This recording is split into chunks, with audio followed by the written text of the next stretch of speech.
Now we are ready and geared up to play a very mean, competitive game of table tennis. So Dad, Baba, I believe you are the strongest table tennis player. Number one. Number one in the family. So who is your competition? Number 5. Sorry, Daniel. So Daniel, are you ready for action? I'll take on my dad, yeah. Okay, well, lead the way, sir. Now, South Africa, as we all know, every family has their own rules and regulations when it comes to sporting and it comes to gaming. So let us know, how do you play table tennis in your household? I mean, Baba and Daniel, keep it fair, keep it clean. How do you play in the De Wet household? Just first to 11. First to 11? That's it. Yeah. It's as plain and simple as that. Plain and simple. Well, in 3, 2, 1, start playing. You still start? Fine. Yeah. Now, I'm hopeless at table tennis. So whose point does that go to then? No, we're just warming up. As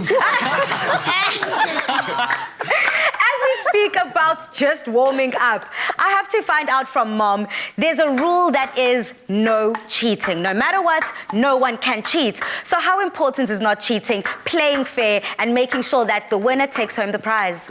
I think equally important, because obviously that's still instilling some sort of valuing system. Yeah. It is definitely still a very difficult process, especially when you've got to adjudicate a tie, but very important. Do you ever take sides, Mom?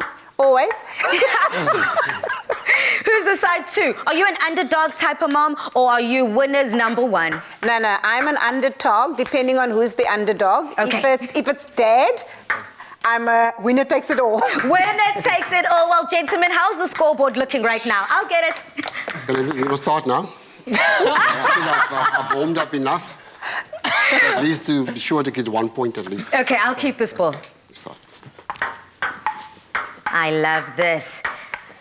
Okay. It seems like you also have a bit of a pace going on when you do play. Have you now figured out your dad's rhythm? Yeah, he's slower than me. I know, when we speak about competitive natures, this is what we're talking about. No one is letting anyone rest here in the Afternoon Express Loft whilst we keep playing and we keep enjoying this fabulous game. Antonio, 2-0. I have to come to you. Who are you? 2-0 to Baba. To Baba, yeah. Ooh, Baba is winning. Antonio, how do you feel about Baba winning? Good. 3-0 You feel Baba. good. 3-0 to Baba. Daniel, you are on Kanda, as we like to call it in Zulu. That is absolutely 0. 3-1. I'll give this to Dad. There we go. Let's keep playing. Let's keep this competitive nature going. Mom, you spoke about you spoke about, Mama, a whole bunch of games that you also play. So as we're heading into the cook-along kitchen, what are you most looking forward to playing in the kitchen? What do you want to whip up? Whipping up a little bit of lamb chops, maybe something such as a little bit of a biltong salad. Okay. And then a tomato and onion type of salsa.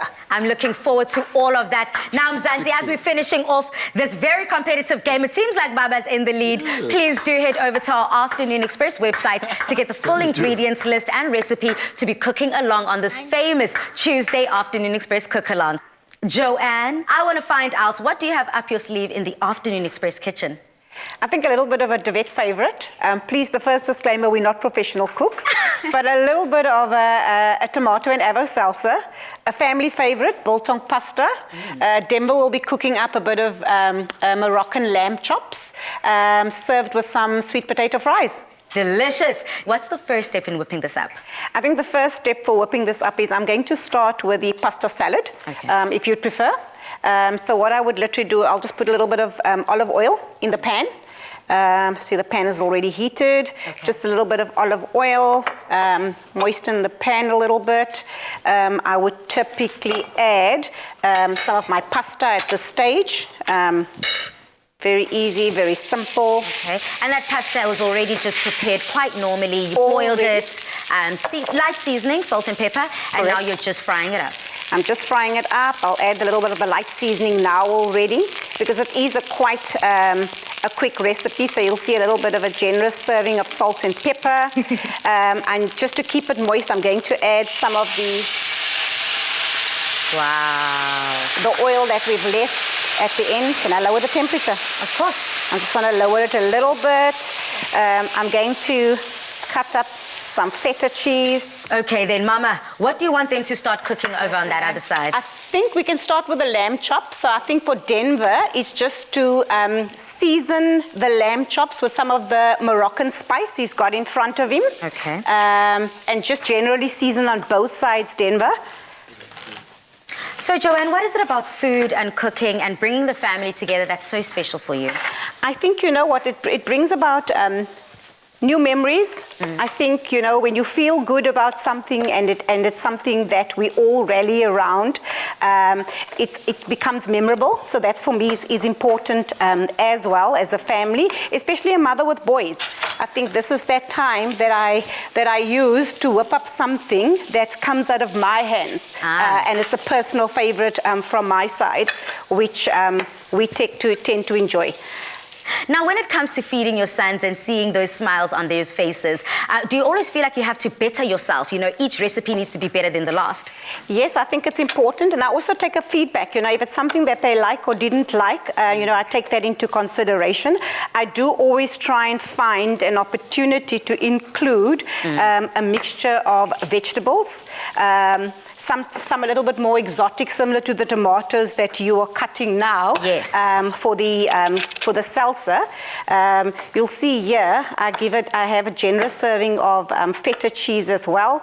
So the recipe is very, very simple. I'm just going to add in my pasta dish the final elements, which is a little bit of the feta, which I top it on top, and I just want to add a little as green. a final garnish. I'm just going to chop up a little bit of parsley. Now, Dad and Chef Mo, on your side, please just give us a rundown on how the meat station is looking. So I just want to find out from Head Chef Joanne if we have done this correctly. Is this what you intended for the lamb chops? Yes, I did. Yes. Got it right. It looks a little bit butchered, Mr. DeWitt.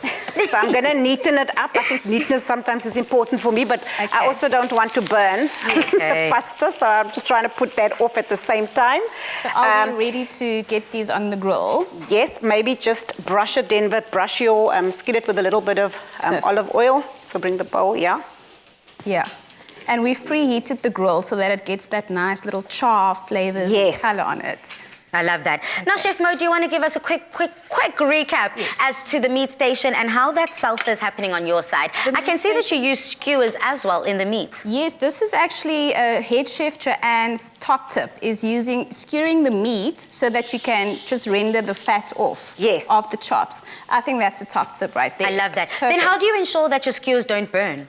So we've left it in some water to ensure that you don't cause any fires on the stove top, which is much safer to do, right? Good tip. I've just learned something because this is the first time I've heard, because I haven't done it. So that's a good tip for me as well, Chef. So you've got the exotic tomatoes, you've added the avocado pear. Now we add a little bit of red onion, To there, okay. You can just add the red onion to the dish. Yeah, and your sauce that you make, that's quite interesting. And then I have a little bit of a Cheetos sauce. So I would blend probably only a little bit of that sweet chili but I would normally mix it in a separate bowl. Right. So I would blend some sweet chili, maybe take just the 1 spoon, so that the balsamic vinegar is not too acidic, and I'll actually drizzle in all the balsamic vinegar. Okay. Because I like that flavor. The boys love that flavor it's nice and as well. tangy. Nice and tangy, and then that's how I would finish it off. Beautiful. Love that. Well, South Africa, whilst we're putting our finishing touches on this delicious meal, it seems like our mains are just about done. Again, if you've missed any of the steps, please just head over to afternoonexpress.co.za. Chef Mo, in collaboration with Joanne, have whipped up all the details, the ingredients list and recipe, so you can cook along with us. But after the break, we're making fluffy flapjacks. See you after these.